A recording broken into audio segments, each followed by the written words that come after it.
Tuần vừa rồi, chúng ta đã được chứng kiến cuộc đối đầu của hai ứng viên Nguyễn Thị Cẩm Uyên và Nguyễn Thanh Huy với chủ đề một bộ phận giới trẻ hiện nay sẵn sàng không tiếc tiền chi cho văn hóa đu thần tượng.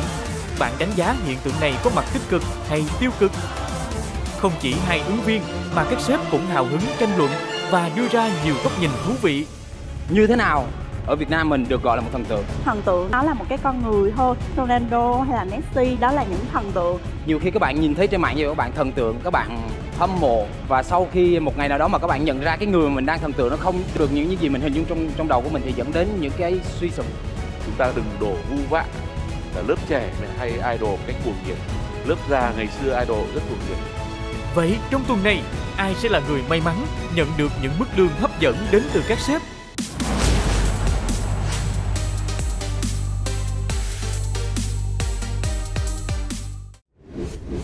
Bánh tươi Bảo Ngọc cho ngày mới đầy năng lượng.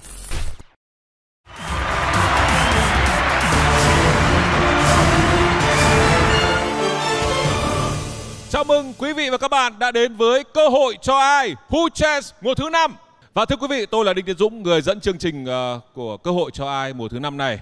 Và chương trình của chúng tôi được thực hiện bởi Đài Truyền hình Việt Nam, sẽ lên sóng thường xuyên vào lúc 20h30 thứ 6 hàng tuần. Thưa quý vị, còn gì tuyệt vời hơn nếu như chúng ta đi làm vừa được làm công việc mình yêu thích, lại là công việc mình giỏi nhất, lại là công việc được trả lương nhiều nhất. Nhưng cuộc đời không đẹp như mơ như thế. Chúng ta sẽ buộc phải lựa chọn: một, chọn công việc mình yêu thích; hai, chọn công việc mình giỏi nhất, hoặc là chọn công việc được trả lương nhiều nhất. Và tất cả các điều đó sẽ có trong Cơ hội cho ai. Và chúng ta cùng chờ đợi xem các ứng viên của chúng ta sẽ lựa chọn như thế nào.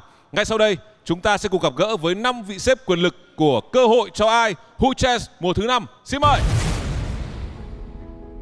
5 năm qua, chương trình Cơ hội cho ai đã mang lại cho các bạn trẻ những cơ hội thực tế, và còn hơn cả thế nữa, đã cho các bạn một cơ hội hiểu rằng những doanh nghiệp cần gì ở mình phải cần có những tố chất nào, phẩm chất nào, kiến thức gì, kinh nghiệm ra sao để đáp ứng được các yêu cầu của các doanh nghiệp. Đối với các bạn Gen Z, đây là cơ hội hiếm có để các bạn thể hiện được mình với hàng triệu khán giả, với hàng ngàn các lãnh đạo doanh nghiệp đang xem truyền hình. Với cá nhân tôi muốn mang lại cho các bạn điều gì? Các bạn hiểu về FPT, hiểu về sứ mệnh của chúng tôi khi mà chúng tôi đặt mục tiêu Go Global. Chúng tôi mong muốn các bạn trở thành những công dân toàn cầu để làm sao cho trí tuệ trẻ Việt Nam sánh vai các cường quốc Nam Châu. Các bạn hãy làm sao học mỗi ngày, làm mỗi ngày, mơ ước mỗi ngày để trở thành phiên bản tốt hơn của chính mình.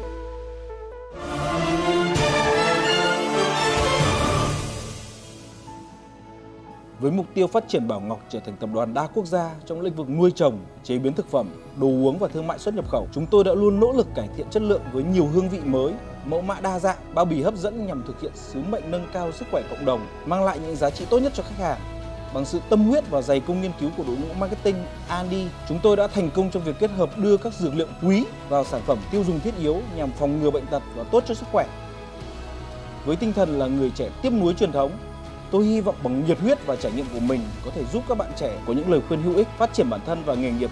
Tập đoàn là nơi khai phóng tiềm năng ở mỗi con người, tìm kiếm những nhân sự có nhiệt huyết, trách nhiệm với công việc, trình độ, thái độ, tốc độ.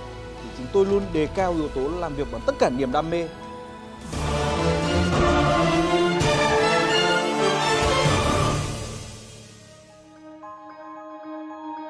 Mỗi cá nhân sẽ có một nghĩa khác nhau với thời trang. Nhưng mà đối với tôi, thời trang nghĩa là những sản phẩm may mặc giúp chủ nhân của nó cảm thấy tự tin nhất khi khoác lên người.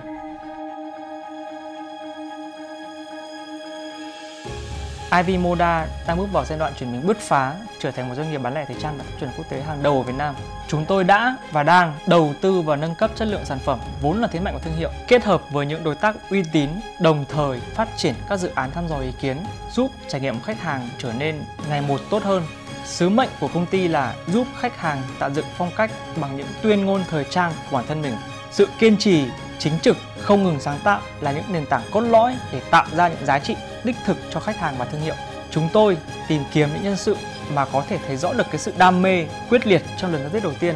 Chúng tôi sẽ đồng hành cùng các bạn trên con đường tìm kiếm phiên bản tốt nhất của chính mình.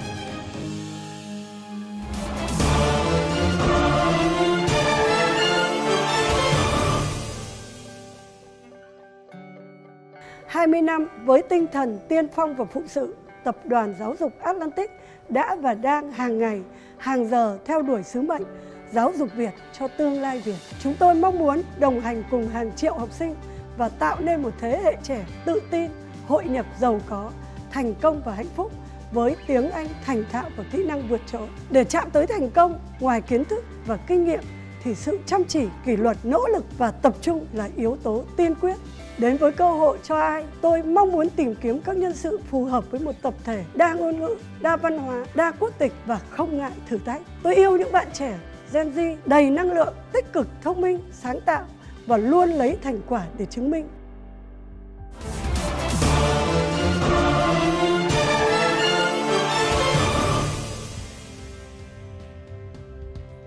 Sứ mệnh của chúng tôi là giúp người Việt hạnh phúc hơn bằng cách tận dụng tối đa tiềm năng thế giới số, có cách liên tục khám phá, tích hợp giải pháp công nghệ đa lĩnh vực và luôn mang tới sản phẩm công nghệ theo kịp xu hướng của thời đại. Mỗi nhân viên là một nhà phát triển. Chúng tôi sẽ tiếp tục đầu tư tâm sức và nguồn lực hướng tới mục tiêu lớn hơn là đưa Việt Nam lên bản đồ AI thế giới. Người tôi tìm kiếm là người có chất crazy, Gen Z sáng tạo, không ngừng hướng tới những mục tiêu táo bạo để đạt vị trí tiền phong trong lĩnh vực công nghệ tại Việt Nam. AI là xu thế tất yếu của thời đại. Nếu bạn không vượt qua AI bằng chất riêng của mình, thì bạn sẽ bị AI thay thế.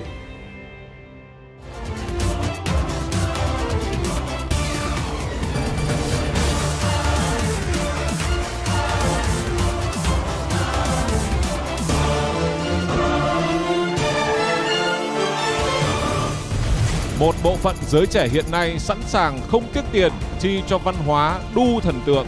Ở một cái góc nhìn tích cực nào đó, nếu các bạn xác định và có một cái người thần tượng thành một cái động lực để các bạn có thể nỗ lực hơn. Như thế nào ở Việt Nam mình được gọi là một thần tượng? Thần tượng đầu tiên nó là một cái con người thôi. Ronaldo hay là Messi đó là những thần tượng, những người đã có những cái thành tựu rất là lớn. Có những bạn trẻ là đu thần tượng kiểu như là quá đà, không phân biệt được cái giá trị thật và giá trị ảo. Một ngày nào đó mà các bạn nhận ra cái người mình đang thần tượng nó không được những gì mình hình dung trong đầu của mình thì dẫn đến những cái suy sụp. Và em cũng đã bị như vậy. Mình hãy phân biệt đâu là thật là giả và hãy cố gắng phát huy bản thân của mình để mình chính là thần tượng của bản thân mình. Thì những idol ngày xưa là những chàng hoàng tử. Ai cũng mơ thành hoàng tử. Đúng rồi. Ai cũng mơ thành công chúa. Tất cả các cô gái nghèo đều mơ để lấy được hoàng tử. Idol của họ. Phần hỏi đáp của các sếp với các ứng viên thì cũng đã khép lại rồi. Bây giờ thì các sếp sẽ thể hiện quan điểm của mình. Xin mời các sếp.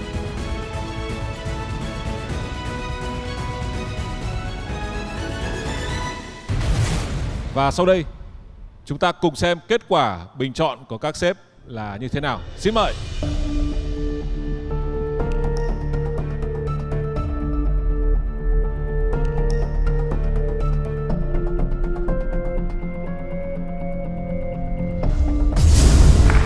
Hai sếp đã chọn bạn Nguyễn Thị Cẩm Uyên và có 3 sếp chọn bạn Nguyễn Thành Huy. Xin chúc mừng Nguyễn Thành Huy. Lúc nãy tôi là một trong 2 người vote cho bạn. Dạ, thành ra bây giờ tôi hứa là tôi sẽ bấm nút đỏ cho bạn Huy. Vâng, rất tiếc là bạn không được vào vòng trong. Vâng, xin cảm ơn em đã đến tham dự chương trình. Anh có một lời mời dành cho Uyên, sẽ đóng vai trò là khách mời diễn giả cho những khóa training về kỹ năng số, thương mại điện tử dành cho các doanh nghiệp trong tập đoàn của anh cũng như cộng đồng marketer. Anh rất cảm ơn em. Dạ. Hy vọng là sẽ là một đối tác và một diễn giả đóng đúng cái vai trò là sứ mệnh đem kỹ năng số và thương mại điện tử đến phục vụ Việt Nam. Dạ, em cảm ơn. Xin chúc mừng em và xin cảm ơn sếp Hiếu. Tức là đấy, chưa gì đã có cơ hội công việc luôn rồi. Chị có nhắn tin cho giám đốc marketing của chị ở ngoài kia là tí nữa lấy số của em và sẽ cộng tác ở ngoài chương trình. Vâng ạ, cảm ơn sếp Lan. Vâng, chúc mừng em đã bước tiếp vào vòng chinh phục. Và anh biết rằng là em còn có cả một món quà để gửi tới cho các sếp. Và vì chúng ta có một bạn làm trong lĩnh vực giải trí, đồng thời bạn lại học cả sân khấu điện ảnh. Các món quà các bạn gửi đến cho các sếp chắc là cũng sẽ rất là thú vị và thiên về lĩnh vực giải trí. Xin mời các sếp cũng như quý vị chúng ta sẽ cùng đón chờ ngay sau đây. Thành phố nào nhớ không em, nơi chúng mình tìm phút êm đềm. Thành phố nào vừa đi đã mỏi, đường quanh co quyện gốc thông già. Chiều đắng tay nghe nắng chan hòa, nắng hôn nhẹ làm hồng môi em, mắt em buồn trong sương chiều anh thấy đẹp hơn. Một sáng nào như không em, ngày chủ nhật ngày của riêng mình, thành phố buồn nằm nghe khói tỏa, người lứa thưa chìm dưới sương mù, quỳ bên em trong góc giao đường, tiếng kinh cầu đẹp mộng yêu đương. Chúa thương tình sẽ cho mình mãi mãi gần nhau. Rồi từ đó vì cách xa duyên tình thêm nhạt nhòa, rồi từ đó trốn phòng ba em làm dâu nhà người, âm thầm anh tiếc thương đời, đau buồn em khóc chia phôi, anh về gom góp kỷ niệm tìm vui.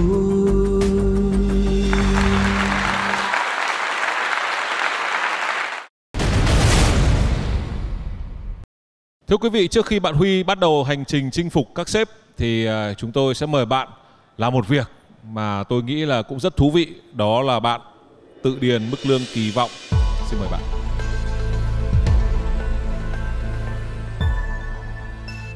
Bạn đếm lại số 0 đi, tôi thấy chính xác. Chính xác luôn đấy ạ. Dạ vâng. Vâng, bạn bấm vào gửi thôi. Chúng tôi đã lưu mức lương kỳ vọng của bạn vào hệ thống. Và bây giờ chúng ta sẽ cùng nhau bước vào phần chinh phục. Xin mời bạn.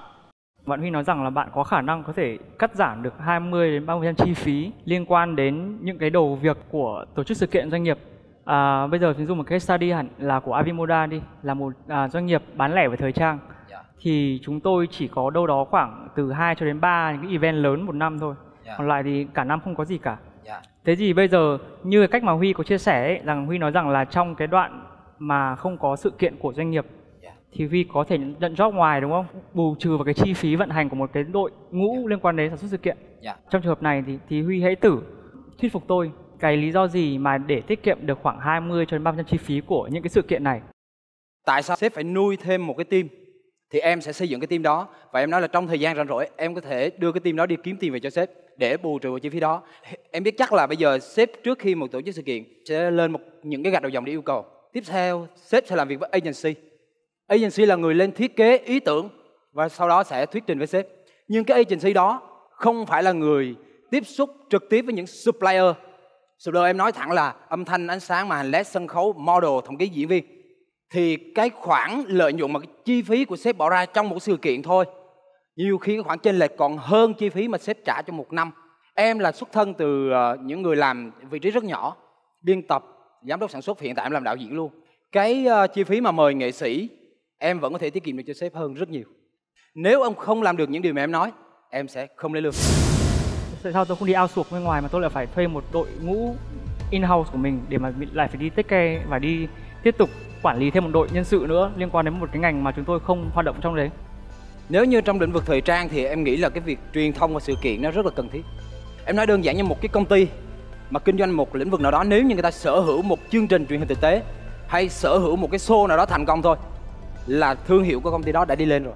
Vâng, tôi nghĩ là ý của bạn Huy cũng có một cái lý đấy. Tại vì là bản thân tôi cũng đã từng làm trong một đơn vị liên quan đến tổ chức sự kiện trong một tập đoàn. Bao giờ họ cũng hướng cho doanh nghiệp đâu đó sử dụng đến 70% những cái ý tưởng hay là những cái công sức nó liên quan đến những cái đồ họ đã có.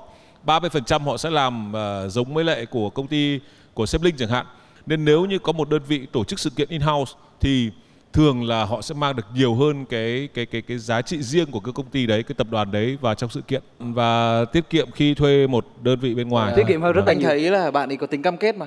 Bạn ý nói rõ ràng là chỉ cần 2 sự kiện thôi có thể là tiết kiệm hơn cái chi phí là có thể nuôi in-house cả năm cơ mà, đúng không? Dạ vâng. Nên là anh nghĩ bạn này là overherb về với cả đội của Linh. Vấn đề là sếp Linh bỏ ra bao nhiêu tiền để làm sự kiện thôi. Ví dụ như là một năm mà sếp Linh bỏ ra khoảng 50 tỷ để làm sự kiện chẳng hạn, thì 20% trong số đấy thì nó đủ để có thể nuôi một team hoành tráng.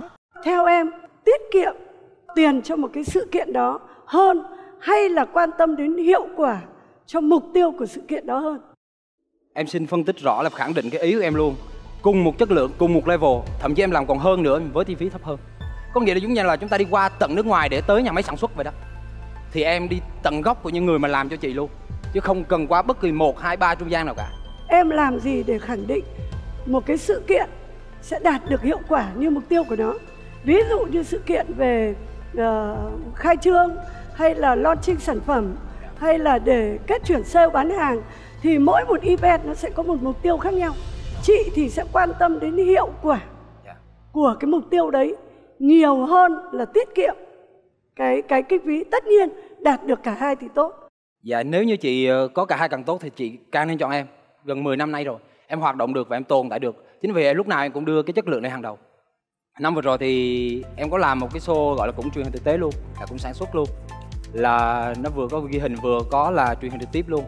Thì cái đêm truyền hình trực tiếp á, làm tại nhà thi đấu Quân khu 7, 3.000 người, nhưng em tổ chức chi phí chỉ bằng 1/2 chi phí của bên kia phải bỏ ra. Nếu cần giấy tờ chúng mình em vẫn có thể xác thực cho chị. Thì những cái về sự kiện này thì em nghĩ là ở đây là có sếp Tiến là làm nhiều nhất. Và em khẳng định luôn, hồi nãy sếp Tiến có chia sẻ với em một câu là anh sẽ bấm đèn đỏ cho Huy, nhưng mà em mất đi một cơ hội với sếp Tiến, nhưng mà sếp Tiến mất em sẽ mất đi rất là nhiều tiền. Nên khẳng định vậy luôn. Yên tâm, tôi sẽ giới thiệu bạn cho người trực tiếp tổ chức việc đấy. Theo Huy là một cái công ty mà như Cococ mà đấy xây dựng một cái sản phẩm là trình duyệt và công cụ tìm kiếm á, có cái cơ hội nào mà tổ chức sự kiện để có thể đạt được cái mục tiêu mà tăng người dùng hay không, và nên tổ chức như nào và sẽ đạt được cái mục tiêu như nào? Dạ thì hiện tại thì có những cái nền tảng công nghệ cũng thông qua cái việc tổ chức sự kiện để phát triển người dùng. Nếu như Cococ chưa từng tổ chức một sự kiện nào hoành tráng tại Việt Nam thì nên tổ chức. Tại vì sau mỗi lần tổ chức sự kiện nó sẽ mang lại rất nhiều yếu tố. Điều mình còn lại đó chính là hình ảnh và video. Thì hình ảnh và video nó phục vụ cho công tác truyền thông rất là tốt. Cococ có gì? Ví dụ như Cococ trình duyệt như thế này, thì khi anh trình duyệt như thế này chúng ta có thể dàn dựng một cái tiết mục robot hay này nọ các kiểu để trình diễn, hay là tham gia và truy cập vào ứng dụng Cococ để nó hiện ra cái gì thì người ta sẽ kích thích người xem hơn. Nếu như mà bên Cococ chưa từng làm một sự kiện nào lớn thì em nghĩ là nên làm, em khẳng định luôn. Sếp Vũ Anh đã chọn đèn vàng. Đối với những cái sản phẩm hữu hình ấy, cầm nắm được, có thể trải nghiệm được thì những cái tổ chức những sự kiện offline là rất cần thiết, đúng không? Nhưng những cái sản phẩm vô hình, ví dụ như sản phẩm của anh Vũ Anh chẳng hạn, thì nếu như tổ chức một cái sự kiện thì giải pháp của em là gì để đảm bảo được những cái KPI khi anh Vũ Anh có thể giao cho em và em có thể hoàn thành được? Yếu tố gì sẽ là yếu tố quyết định? Trước tiên mà để tổ chức một cái sự kiện mà liên quan tới cái sản phẩm của anh Vũ Anh là Cococ, thì đầu tiên em phải nghiên cứu về nó. Thì sau đó em sẽ link ra các việc cần làm, những tiết mục gì hay dàn dựng như thế nào, hay truyền thông ra làm sao để những điểm đó nổi bật. Và cái thứ hai là mình phải xác định là mình tổ chức cái quy mô nào, cần những ngôi sao nào, cần chương trình như thế nào, cần sân khấu ra làm sao, địa điểm như thế nào là phù hợp. Những người tới tham gia sự kiện ví dụ hàng chục ngàn người, người ta đến đó không phải vì Cococ, nhưng khi người ta đến rồi mình có cách truyền tải cho người ta biết là Cococ như thế nào, ok hay, người ta sẽ cài.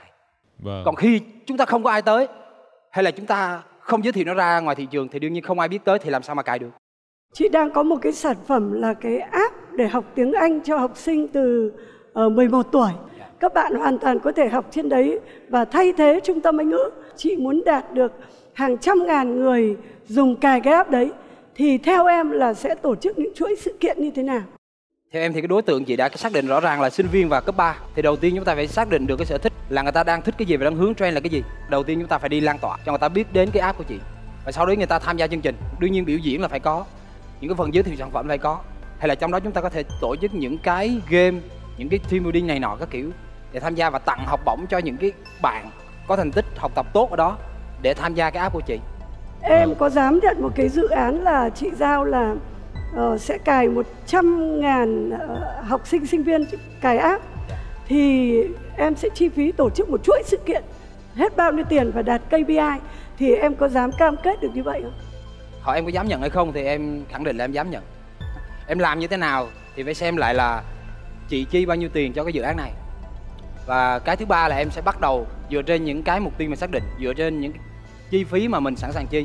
Sau đó em sẽ lên KPI, kế hoạch cụ thể để làm nó. Cái chi phí mà dự kiến em sẽ làm được việc đó cho chị Lan là khoảng bao nhiêu tiền trên một lượt tải? Như kinh nghiệm của em.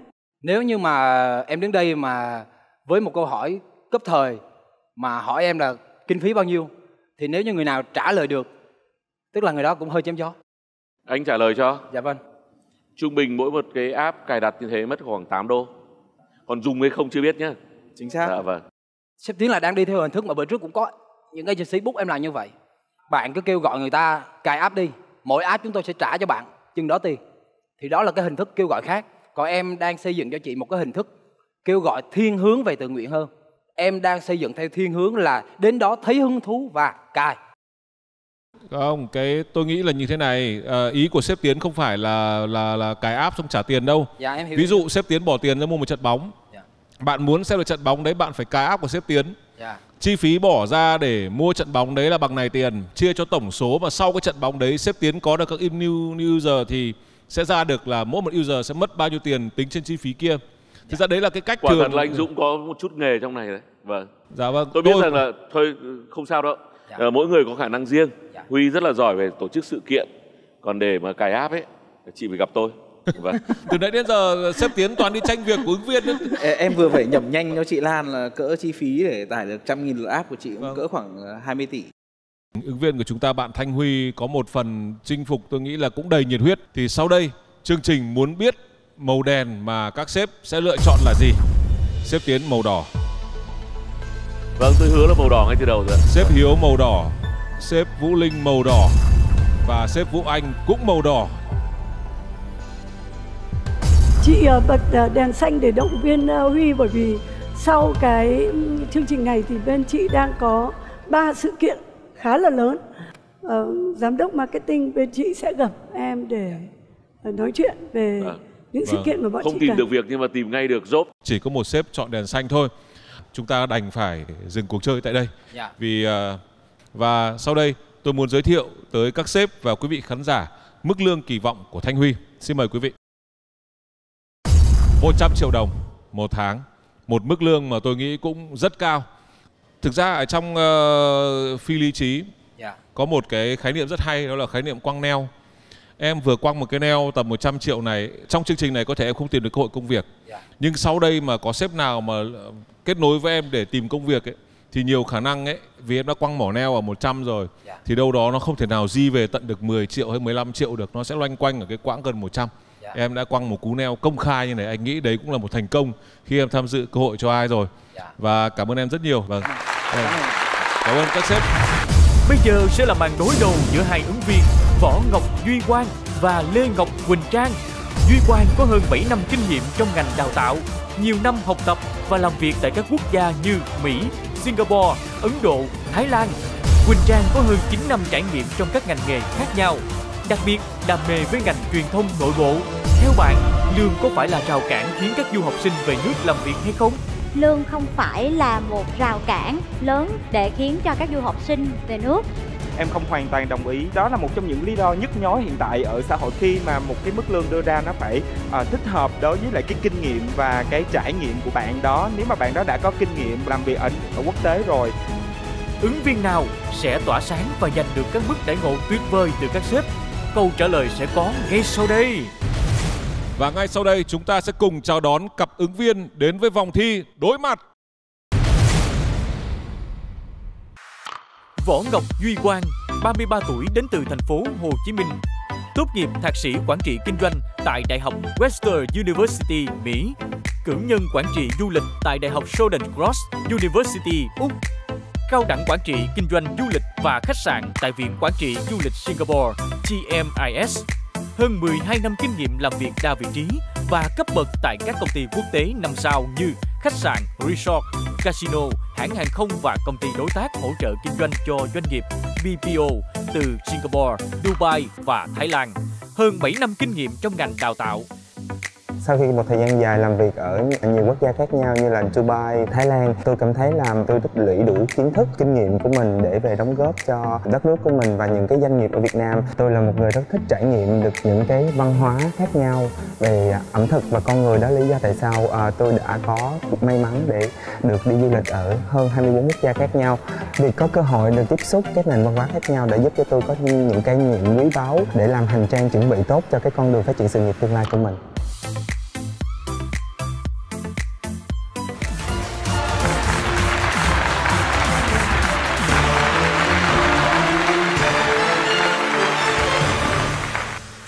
Lê Ngọc Quỳnh Trang, 29 tuổi, Bình Phước, tốt nghiệp trung cấp ngành văn hóa du lịch, hiện đang liên thông Đại học ngành báo chí.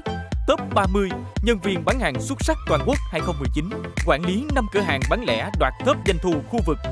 Giải nhất người dẫn chương trình thành phố Thủ Dầu Một 2017. Bằng cấp đã đạt, chứng nhận nâng cao năng lực quản lý cấp trung, sơ cấp kế toán doanh nghiệp, chứng chỉ đào tạo viên nội bộ. Để cân bằng cuộc sống và công việc, tôi có một cái sở thích rất là đặc biệt, đó chính là thích đi xe đạp đường dài. Nó giúp cho tôi có một cái động lực cũng như là giúp cho sức khỏe tốt hơn, rèn luyện ý chí của mình tốt hơn. Là một người có suy nghĩ khá là tích cực, nên là trong cuộc sống dù có gặp nhiều khó khăn hoặc là biến cố thì tôi cũng sẽ đối xử với những khó khăn và biến cố đó như những hành trình mà tôi đã đạp xe. Chúng ta chỉ cần kiên trì và nhìn về phía trước, mạnh mẽ và nỗ lực. Quan trọng là có một ý chí kiên định thì chúng ta chắc chắn sẽ vượt qua.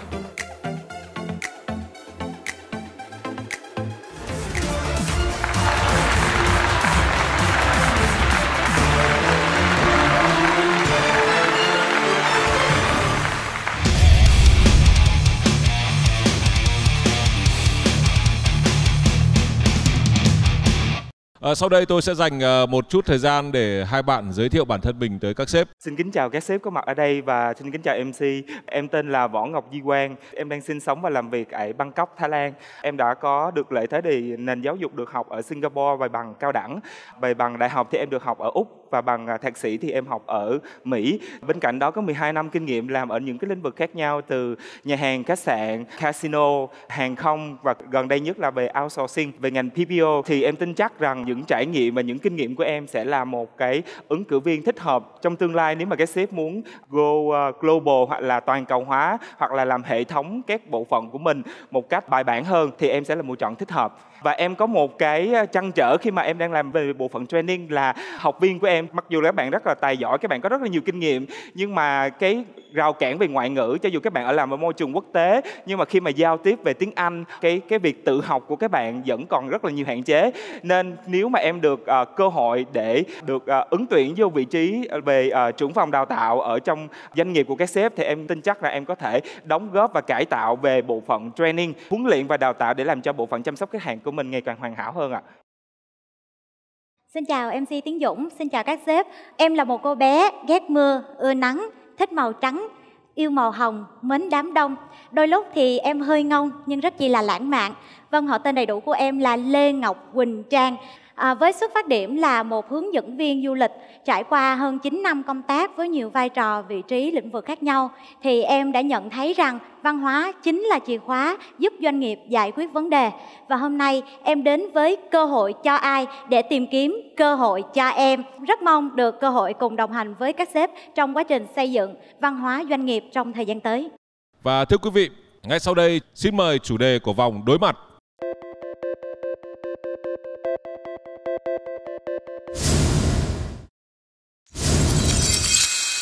Theo bạn, lương có phải là rào cản khiến các du học sinh e ngại về nước làm việc hay không? Và sau đây thì chúng tôi sẽ phải nhờ thần đèn của chương trình sẽ chọn ra đâu sẽ là ứng viên trình bày trước. Xin mời.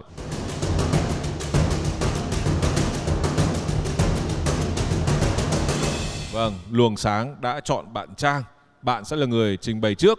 Và 2 phút dành cho bạn bắt đầu. Theo quan điểm của cá nhân em thì em nhận thấy rằng lương không phải là một rào cản lớn để khiến cho các du học sinh về nước. Đúng là lương nó có là một cái vấn đề cũng khá là quan trọng trong việc để cân nhắc một cái công việc và vị trí nào đó. Tuy nhiên nó cũng không phải là chính yếu, bởi bên cạnh lương thì nó sẽ còn có những cái chế độ chính sách phúc lợi. Ngoài ra còn có những cái cơ hội thăng tiến khác dành cho các bạn du học sinh. Và đặc biệt khi các bạn du học sinh về nước, có thể mức đầu lương khởi điểm của các bạn thấp, bởi vì thực tế cái môi trường làm việc ở Việt Nam cũng như cái việc đào tạo các kỹ năng ở Việt Nam về các bạn cũng phải cần một cái môi trường để các bạn hòa nhập. Và thứ ba nữa là các bạn có cơ hội được về với lại quê hương xứ sở để đóng góp khi mà được tiếp thu những cái tinh hoa ở bên ngoài về. Gần đây có những lĩnh vực phát triển như là marketing hoặc là công nghệ truyền thông vân vân. Chốt lại một vấn đề là các bạn đừng quá quan ngại về lương, nó sẽ là một cái rào cản, mà cứ hãy tiến tới đi. Các bạn đi rồi các bạn sẽ đến và các bạn sẽ có những cái cơ hội để mà các bạn làm việc, phát triển. Với cái tư duy làm việc từ nước ngoài thì chắc chắn các bạn sẽ còn tiến xa và tiến nhanh hơn nữa tại thị trường lao động Việt Nam. Theo Trang thì những cái phúc lợi như thế nào có thể thu hút đủ để một đối tượng có thể cân nhắc nó hơn là cái mức lương để trở về Việt Nam và để đóng góp cho xã hội của mình? Nếu như là một du học sinh về nước thì Trang quan tâm nhất đến phúc lợi, đó chính là phúc lợi đào tạo. Và thứ hai nữa là cái môi trường làm việc. Bởi vì chính hai cái điều đó nó sẽ là một cái sức thúc đẩy rất là mạnh mẽ để giúp cho mình có năng lượng về mặt tinh thần, và thứ hai là năng lượng về mặt trí tuệ. Cái phúc lợi phụ kèm theo mà Trang cũng rất là quan tâm, đó chính là phúc lợi về sức khỏe. Nếu như công ty nào mà có những cái hoạt động thể dục thể thao, giải marathon, chạy bộ, bóng đá vân vân gì đó, thì mình sẽ rèn luyện sức khỏe để mình cân bằng cuộc sống và có được một cái công việc nó tốt nhất và hiệu suất cao nhất. Sau đây sẽ là 2 phút trình bày quan điểm của bạn Duy Quang. Xin mời bạn. Dạ, theo em thì lương cũng là một phần chướng ngại để cho các bạn trẻ sau khi du học để quay Việt Nam, nhưng nó không phải là tất cả. Em không hoàn toàn đồng ý với quan điểm trên. Thứ nhất là đối với trải nghiệm cá nhân của em, khi mà em học MBA ở Mỹ thì một trong những điều kiện tiên quyết và cái lợi ích tốt nhất mà khi học MBA không chỉ riêng về kiến thức mà là cái mối quan hệ mà em tạo được trong quá trình học. Em có thể gặp gỡ được những bạn từ quốc gia khác nhau hoặc là từ những cái ngành nghề khác nhau. Họ có thể là CEO hoặc là họ có thể là những leader của những cái tổ chức khác nhau. Được làm việc và được trao đổi trực tiếp với họ là cho em thêm nhiều kinh nghiệm. Thứ hai nữa là mình đã tốt nghiệp ở một cái môi trường quốc tế thì mình nên ở lại làm việc ở môi trường đó trong một vài năm để trải nghiệm về cái văn hóa, về con người và cái cách quản lý nhân sự như thế nào, thì mình sẽ học hỏi được những cái điều hay và sau đó mình có thể quay trở về đất nước, mình áp dụng những điều đó cho đất nước của mình thì nó sẽ là tốt hơn. Bên cạnh đó sẽ còn có nhiều lý do khác nhau nữa về môi trường. Các bạn ở môi trường nước ngoài có thể sẽ cân nhắc trước khi các bạn quay trở về Việt Nam. Dạ, đó là một số cái luận điểm của em và em xin cảm ơn. Đối với anh là một du học sinh thì khoảng bao nhiêu năm thì anh nghĩ về nước là đúng?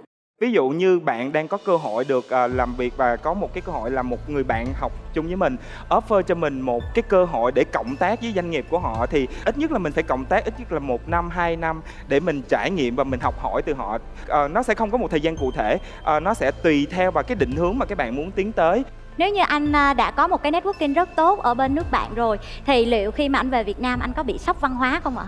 Trước khi đi du học thì mình ở Việt Nam 18 năm. Cái điều văn hóa ở Việt Nam mình cũng đã hiểu rõ rất là nhiều. Thì cái vấn đề về sốc văn hóa là hoàn toàn không sao cả. Mình vừa có thể sử dụng văn hóa mình biết được cả nước nhà và cả quốc tế để mình dung hòa với nhau để làm việc tốt nhất.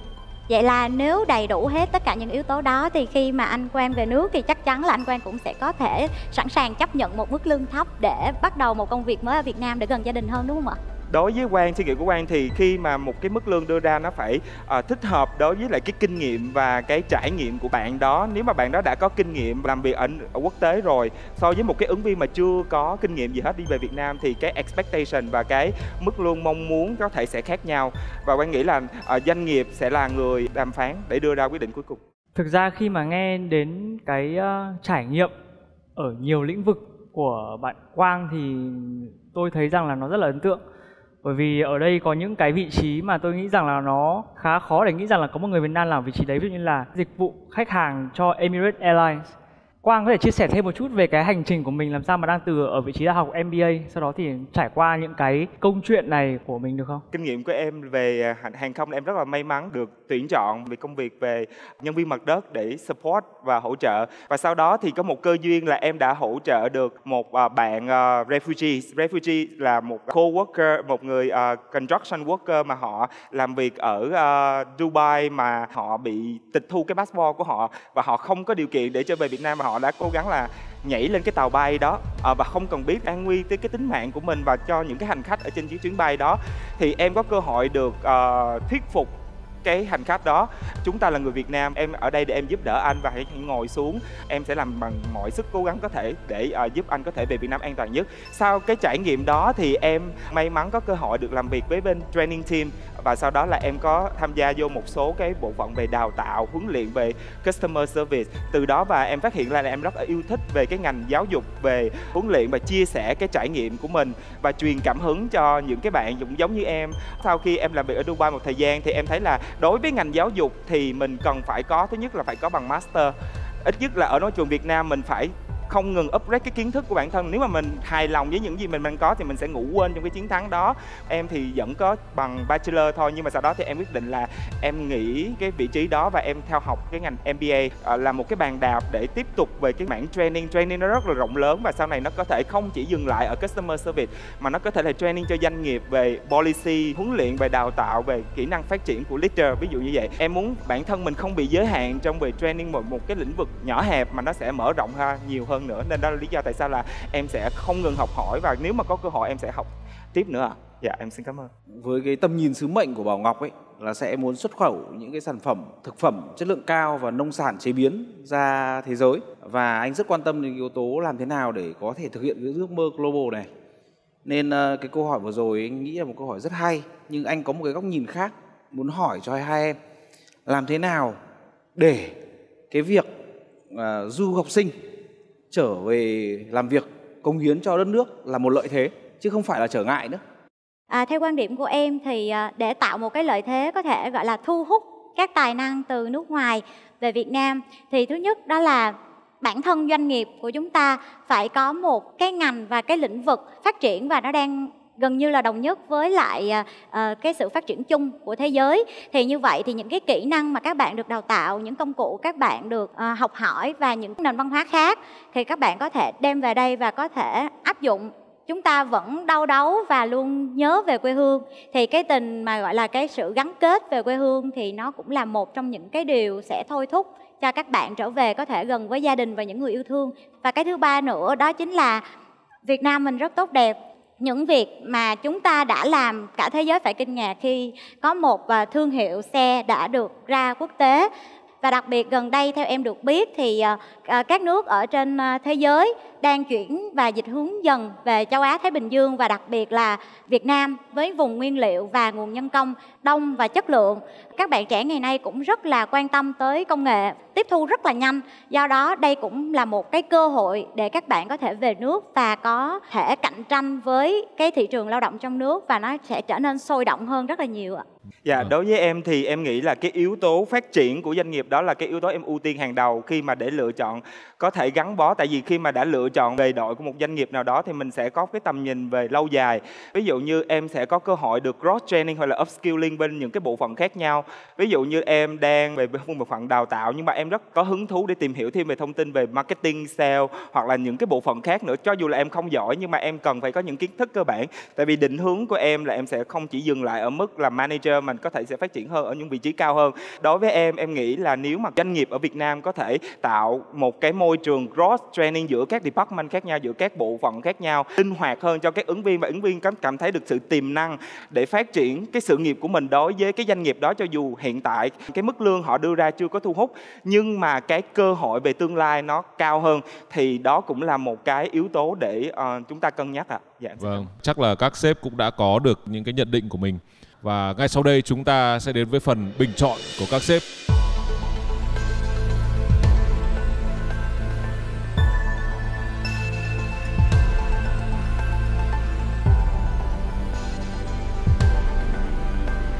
Và đã có kết quả rồi. Sau đây xin mời các bạn cùng hướng mặt lên màn hình và chúng ta cùng đón chờ kết quả bình chọn. Xin mời.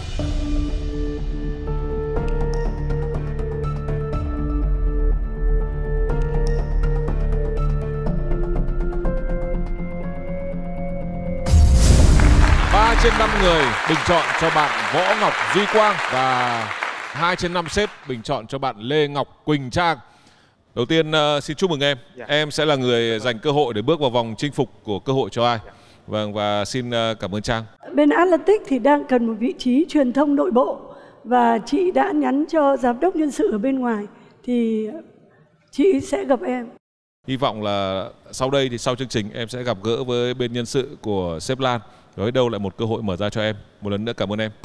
Khi mà tôi nhận được kết quả 2 trên 5, nó chỉ có xích so với cái bạn dẫn đầu một tí xíu thôi. Tuy nhiên thì cuộc chơi nào cũng có luật. Tôi cũng cảm thấy rất là hạnh phúc vì mình cũng đã được số phiếu bình chọn tương đối cao từ các sếp. Mặc dù hơi tiếc một tí xíu, tuy nhiên thì ngày hôm nay thì bạn cùng chơi với tôi là một người rất là xuất sắc, và anh ấy rất xứng đáng, và tôi hy vọng rằng là bạn cùng chơi cũng sẽ có được một kết quả cũng như một cái offer tốt nhất. Và chúc mừng em. Hãy chuẩn bị tinh thần để đến với vòng chinh phục, vì phía trước chúng ta còn 5 xếp để cho em chinh phục. Và ngay sau đây chúng ta sẽ đến với phần chinh phục. Thưa quý vị, ngay sau đây chúng ta sẽ đến với một phần rất quan trọng. Em hãy nhập mức lương kỳ vọng của em vào. Mời em.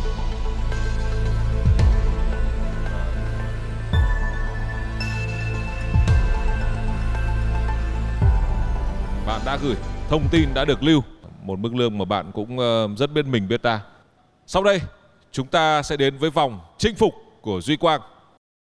Cho tôi hỏi cái là em có kế hoạch học lên tiến sĩ không? Dạ, em rất muốn được có cơ hội để học lên tiến sĩ ạ. Chúng tôi thì đang yêu cầu là phải có bằng tiến sĩ. Em học MBA như vậy thì nếu mà em học có bằng tiến sĩ nữa thì cực kỳ thuận lợi. Tôi để ý là trong chương trình này rất nhiều lần là sếp Tiến cứ xúi ứng viên của chúng tôi đi học. Không biết là anh có mưu đồ gì trong việc này. Vâng, tất nhiên là vì là tôi là người đi dạy mà. Anh cứ tạo điều kiện để tranh thủ chương trình để có thêm công ăn việc làm. Vâng. Chúng tôi đang muốn tìm công ăn việc làm cho ứng viên của chúng tôi. Vâng, cảm ơn sếp Tiến. Nãy anh thấy em có phản biện với cả bạn nữ là cái yếu tố ngợp về văn hóa thì em không lo. Nhưng làm thế nào để giải quyết nó thì anh muốn em có thể chia sẻ rõ hơn.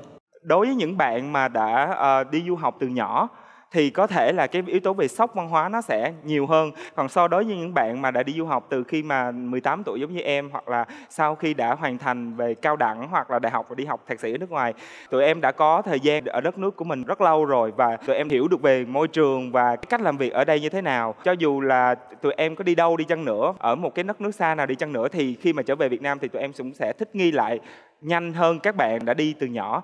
Thì em nghĩ đối với về cái rào cản về môi trường văn hóa nó chỉ là một yếu tố nhỏ và có thể được cải thiện rất nhanh ạ.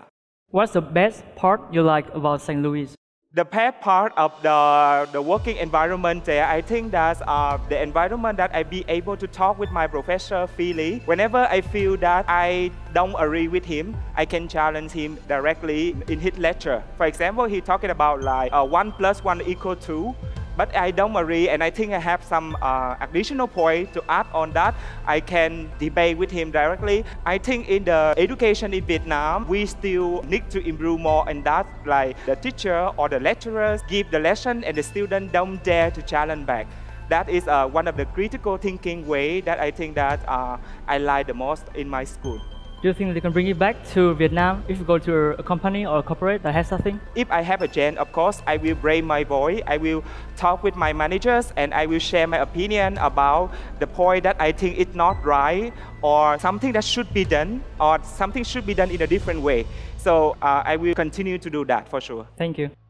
Vâng, đoạn vừa rồi tôi có cảm giác quay lại quá khứ người xưa đi học lớp tiếng Anh buổi tối. Cũng quãng giờ này. Vâng. Em offer vị trí ở trưởng phòng đào tạo đúng không? Yeah. Thì làm thế nào để cho cán bộ công nhân viên vẫn chạy deadline và vẫn vui vẻ đi học và đào tạo?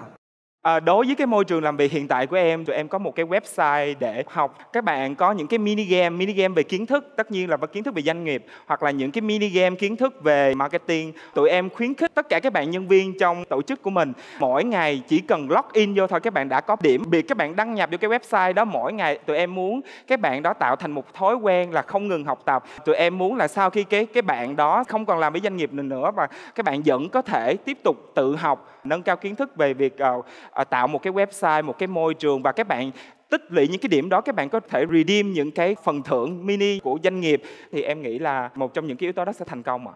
Em mong muốn về Việt Nam á, thì em muốn làm việc trong ngành nào, với cái vai trò như nào?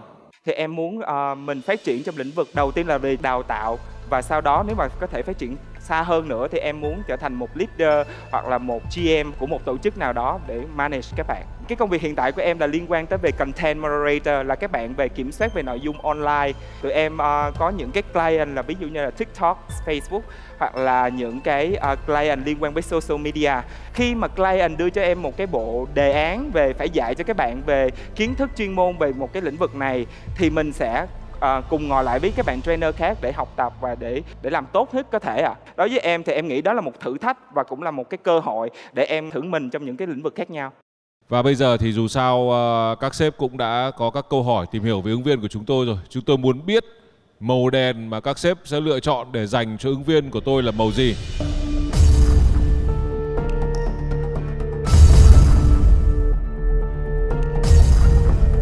Như vậy là có 3 sếp chọn màu đỏ và 2 sếp chọn đèn màu xanh, đồng nghĩa với việc là bạn có 2 người chấp nhận là tuyển bạn. Và như vậy thì bạn vẫn đủ điều kiện để bước vào vòng tiếp theo có tên là cơ hội cho ai. Xin chúc mừng bạn. Thưa quý vị, rất vui khi ứng viên của chúng tôi, một ứng viên rất là nặng ký, bạn đã vượt qua được vòng chinh phục và bước vào vòng cơ hội cho ai với 2 đèn xanh đến từ 5 vị sếp của chúng tôi. Và sau đây sẽ là phần đưa ra các offer từ các sếp. Tôi thì mong muốn là bạn trở thành một trong các giảng viên đại học của chúng tôi. Hiện nay thì chúng tôi có 5 trường đại học ở Hà Nội, ở Hồ Chí Minh, ở Đà Nẵng, ở Cần Thơ và Quy Nhơn.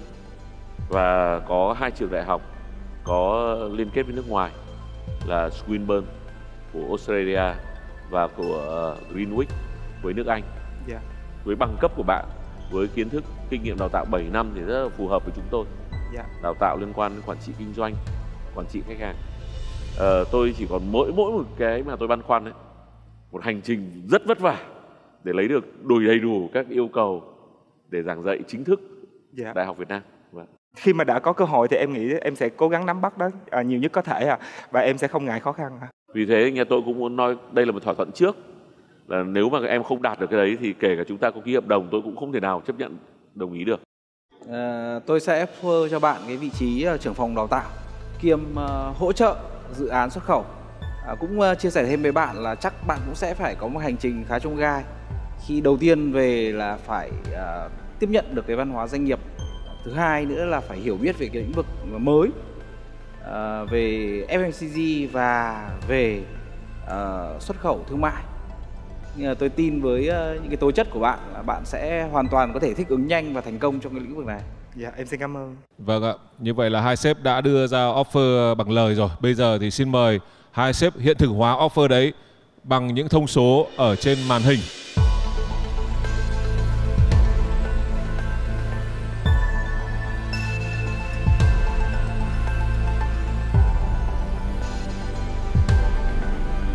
Em có hồi hộp không? Dạ có. Có hồi hộp. Em hy vọng là các sếp sẽ lựa chọn em và mức lương của các sếp đưa ra sẽ phù hợp với nhau. Một tiêu chí quan trọng của chương trình cơ hội cho ai đó là mức lương của các offer trong các offer của các sếp phải bằng hoặc là cao hơn mức lương kỳ vọng của em thì cái thỏa thuận đấy mới được thực hiện. Và đấy là một trong những cái giới hạn mà gây hồi hộp nhất. Bây giờ chúng tôi xin mời quý vị cùng đến với mức lương kỳ vọng của bạn Duy Quang. Xin mời mức lương kỳ vọng của bạn.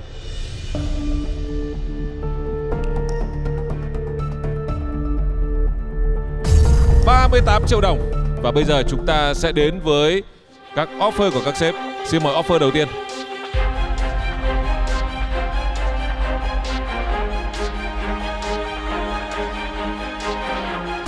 Sếp Hoàng Nam Tiến 20 triệu đồng. Vâng. Và anh ấy lại luôn luôn để số lẻ 20 triệu, 000, 0 và 102. Và anh offer bạn về vị trí là giảng viên quản trị kinh doanh nếu đủ chứng chỉ quy định của Bộ Giáo dục. Vâng.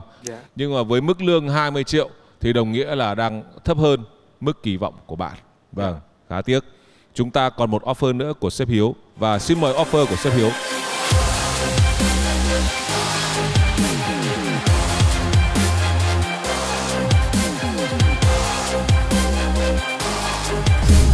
$33.868686. Vị trí mà sếp Hiếu offer bạn đó là trưởng phòng đào tạo kiêm hỗ trợ dự án xuất nhập khẩu. Và như vậy là thấp hơn mức 38 triệu. Vâng, như vậy là mức offer mà các sếp đưa ra đã không đạt được như là mức lương kỳ vọng của em. Nhưng không sao, chúng ta vẫn còn một quyền nữa, đó là quyền thương lượng. Em có sử dụng quyền thương lượng không? Dạ em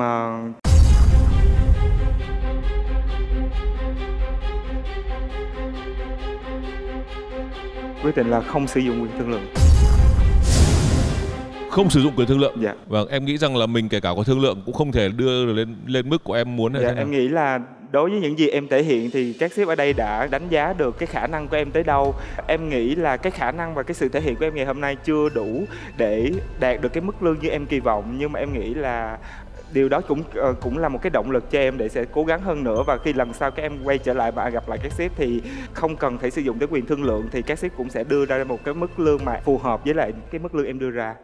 Tôi muốn nhắc lại là này, trên thực tế thì giảng viên đại học của chúng tôi thu nhập cao hơn rất nhiều.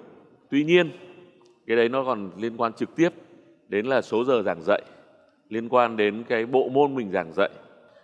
Không những thế, các giảng viên của bên chúng tôi còn làm công tác là nghiên cứu, viết bài báo và họ cũng có thu nhập từ đấy. Thế nhưng để làm được việc đấy thì giữa chữ lương và chữ thu nhập bao giờ nó cũng có khoảng cách. Thế thì ở đây đúng là cũng không giải thích kịp cho em. Khi mà em đưa ra cái mức lương kỳ vọng của mình thì thực ra đấy là mức thu nhập kỳ vọng. Nếu mà cộng thêm phần trăm thuế nữa thì em phải đặt mức cao hơn nữa cơ. Chứ mức đấy vẫn chưa được đâu ạ. Dạ vâng. Thôi được, không sao cả. Nhưng mà tôi vẫn giữ nguyên lời đề nghị mong muốn. Chúng ta sẽ có cơ hội. Em sẽ đến thăm trường chúng tôi tại khu công nghệ cao, một ngôi trường rất là đẹp. Em sẽ thấy hàng ngàn sinh viên đang theo học ở đấy. Biết đâu đấy chúng ta lại có cơ hội làm việc được với nhau. Dạ em xin cảm ơn sếp Tiến. Dạ em xin cảm ơn sếp Hiếu cũng đã cho em cái cơ hội ngày hôm nay, và em xin cảm ơn rất là nhiều và những các vị sếp đã chia sẻ về những cái kinh nghiệm cũng như cho em những cái lời khuyên để phát triển hơn trong tương lai, và đó sẽ làm cái hành trang để cho em không ngừng phấn đấu hơn nữa. Em xin cảm ơn. Tôi thấy một điều lạ như này là thông thường các ứng viên đến đây là họ sẽ phải chơi hết mình, phải sử dụng hết các quyền có thể để họ có được một cái offer nào đấy có lợi, hoặc là phải có được một công việc, có được một cơ hội.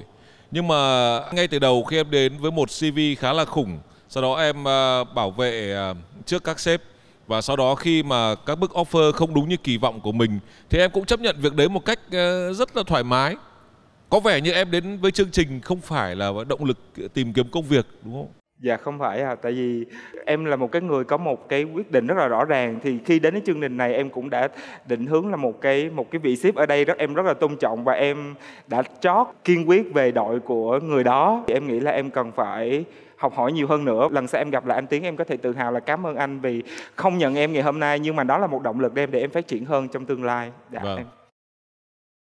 Tức là bạn đến với chương trình này là gọi là lấy cảm hứng từ anh Tiến, hay là có một động lực nào đấy khiến bạn đến với chương trình? Bên cạnh đó là em cũng muốn thực hiện một lời hứa đối với lại mẹ em. Và mẹ em đã từng nói với em là ước gì là nhìn thấy được con mình ở trong chương trình này.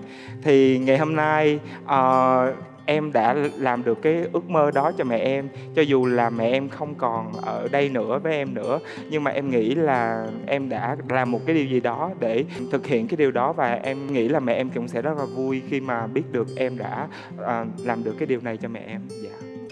Vâng. Xin chia sẻ cùng với em câu chuyện đấy. Vâng. Và tôi nghĩ cũng như em, tức là mẹ em chắc chắn là cũng sẽ biết được điều này.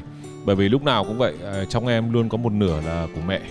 Nên là khi em trải qua việc này, em có những cảm xúc như thế nào thì anh nghĩ là mẹ em cũng cảm nhận được đầy đủ việc đấy. Cảm ơn em đã đến với chương trình ngày hôm nay. Dạ, em xin cảm ơn. Dạ, em xin chào tất cả các sếp. Cho dù là tôi đã không đạt được cái mức lương đối với các sếp đưa ra, nhưng mà tôi cảm thấy là tôi rất là thành công hôm nay. Là thứ nhất là tôi đã thực hiện được lời hứa đến với mẹ mình. Thứ hai là tôi đã có thể thuyết phục được một vị sếp mà tôi yêu thích, đó là sếp Hoàng Nam Tiến, có thể đưa ra quyết định chọn mình. Mình biết là mình có những cái giới hạn ở đâu và mình cần phải cải thiện mình nhiều hơn nữa, và lần sau mình gặp lại thì mình có thể tự tin nói rằng là em đã trở lại và có thể em sẽ lợi hại hơn xưa. Thưa quý vị, chương trình Cơ hội cho ai ngày hôm nay của chúng ta đã khép lại tại đây. Xin cảm ơn các sếp đã đến để cho cơ hội cho các ứng viên, và xin cảm ơn các ứng viên đã đến đây để tìm kiếm cơ hội. Với quý vị khán giả, xin cảm ơn quý vị. Xin chào và hẹn gặp lại trong chương trình tuần sau. Hãy đón xem Cơ hội cho ai Who's Chance mùa 5 vào lúc 20 giờ 30 phút tối thứ 6 hàng tuần trên VTV3.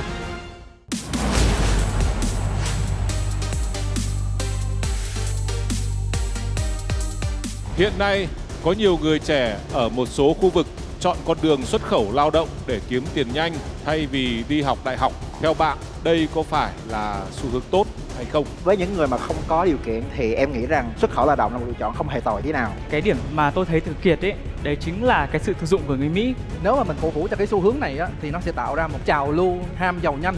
Em trả lời rất là cái quan điểm rất rõ ràng, và cũng đồng ý quan điểm của em là học ra học, làm ra làm. Anh thì có cái quan điểm là hơi giống với quan điểm của bạn Kiệt hơn.